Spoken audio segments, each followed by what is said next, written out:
Welcome to another episode of I'm No Rookie. I was trying to reflect back to how long I've been teaching for. So my education journey started in 2010, and it was by accident where I was given this opportunity to be a trainer within the spa and salon that I was working at. So I was already kind of head therapist. I was already doing in-store training, and now I was going to be training for companies like Four Seasons and so forth. So I had the opportunity. Before I jumped in, there was a few things that I needed to know to prepare me for my journey. It wouldn't have stopped me from pursuing it. It wouldn't have stopped me from saying yes to that first opportunity. But I think knowing would have prepared me so that I could get on top of what my role really involved. So today I want to talk to you exactly about that, the world of education. And this is going to be great for those that are considering going into the education sector, whether that's for to be an instructor, to be a trainer, or even a lecturer. Let me set the scene. So you've mastered the art of beauty and wellness, and you're considering going into education, but you're unsure really what it's about. So first and foremost, I want to talk about you having a clearer understanding of your role and the transition from being a spa practitioner to an educator and what that involves. And the thing is that it involves more than just sharing your knowledge and your skills. It requires fundamental shift in your mindset. As an educator, your role goes beyond demonstrating techniques. You become a mentor, a guide, an inspiration to other students. You're responsible for kind of shaping their professional journey and instilling confidence and fostering a passion for learning. What you also need to know is that you need to embrace this role with enthusiasm and dedication, knowing that you have the power to make a lasting impact on the future generations of beauty and wellness professionals.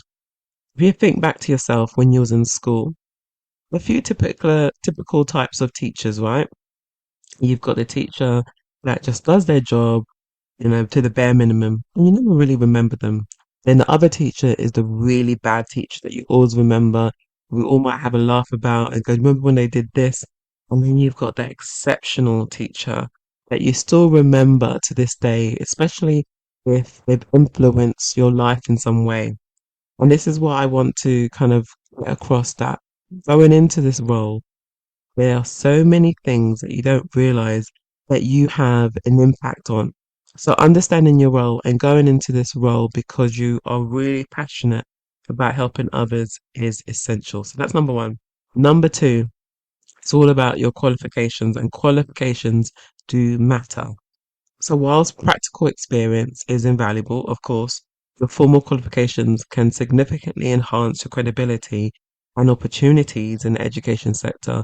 You must consider pursuing your certification. So whether that's a level three, a level four, a level five in education and training, these qualifications provide you with the necessary pedagogical skills, teaching methodologies, and understanding of educational principles to excel in your role as a trainer or lecturer. Investing in your education not only enriches your teaching abilities, but also demonstrates your commitment to professional development and excellence. I know I've spoken to students in the past that have been in the beauty and wellness industry for 10, 20 plus years. And it's like, but why do I need a teaching qualification? I know my stuff. Yes, you know your stuff when it comes to the industry, but you don't know your stuff when it comes to teaching and developing people. And we have to take responsibility of how we manage people, how we help them navigate the field of learning or navigate a new field altogether. There's so much more than just knowing the beauty and wellness side. You need to know the teaching and development side. The next thing I wish I knew more about and understood was about embracing continuous learning. So in the beauty and wellness industry, we know it's very dynamic. We know there's lots of trends. There's always lots of techniques and new technologies that are consistently evolving. Similar is the field of education, and continually advancing with new teaching methodologies and approaches is so important. So you must stay relevant and effective as an educator. You must embrace a mindset of continuous professional development. You will need to stay updated with the latest industry trends, educational research, and technological advancements. Attending workshops is great, seminars, conferences to kind of expand your knowledge and your skills. And by continuously learning and adapting, you'll be better equipped to meet the evolving needs of your students and kind of delivering impactful educational experiences. Another thing that I wish I knew more about, was about the communication, the whole art of effective communication. Effective communication is at the heart of being a successful teacher and teaching, right? How many of those remember a really bad teacher who just awful at communications or even body language? You could tell they didn't want to be there. They would always shout at you. They'll be raising their voices. So this is why it's so important to know the art of effective communication. As a beauty and spa trainer or lecturer, you're going to be interacting with students from diverse backgrounds and with learning styles and difficulties. And then to engage and connect with your students is essential to adopt your communication style accordingly. So clearly, you need to articulate concepts, provide context, and use language that resonates with your audience.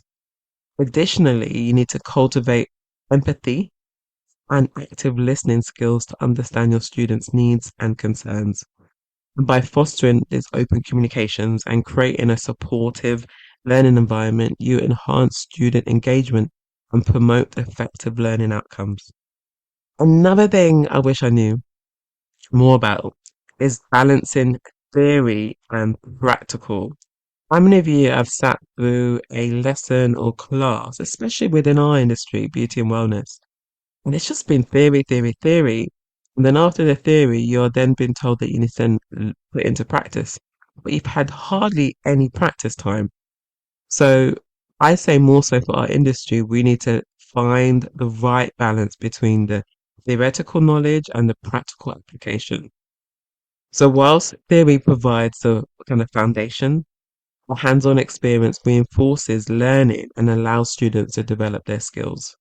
So incorporating practical demonstrations, interactive exercises, and real-world case studies into your curriculum to bridge the gap between the theory and the practice is essential. You want to encourage students to apply their knowledge in a practical scenario. You want them to experiment with techniques and receive constructive feedback. And by offering a well-rounded learning experience, you're also empowering your students to excel in both the theoretical understanding and the practical efficiency. Another thing that I wish I knew more about or learned or prepared for was nurturing creativity. So creativity is a fundamental aspect of the beauty and wellness industry in my eyes, and it should be nurtured in the educational setting as well. So you want to encourage your students to think creatively. You want them to explore new ideas and innovate within those practices. You want to provide opportunities for experimentation and encourage out of the box thinking and celebrate individuality. So whether it's trying new techniques, developing unique treatments, or exploring innovative trends, fostering creativity empowers your students to unleash their full potential and distinguish themselves in the industry. As an educator, inspire and support your students' creative endeavors and watch them thrive as they express their unique talent and perspective. And the last thing I want to share that I wish I knew more about, even more so in the last 5 years, is about building a supportive community. It's something that you probably witnessed a lot more online, where you absolutely witness it in person as well. Teaching can sometimes feel like a solitary endeavor. You know, you feel like it's just you doing it by yourself, but it doesn't have to be that way. You can build a supportive community of fellow educators, mentors, and industry professionals. It's so invaluable on your journey. And this is something that I highly want to do, and I'm planning on doing this year actually. I want to create, whether it's going to be on Facebook or wherever I think is the best platform, I want to create a group or community for beauty spa trainers and educators. So if you're listening to this and you're like, oh my God, I love the idea of that, hit me up, send me a message on Instagram, or even connect with me on LinkedIn.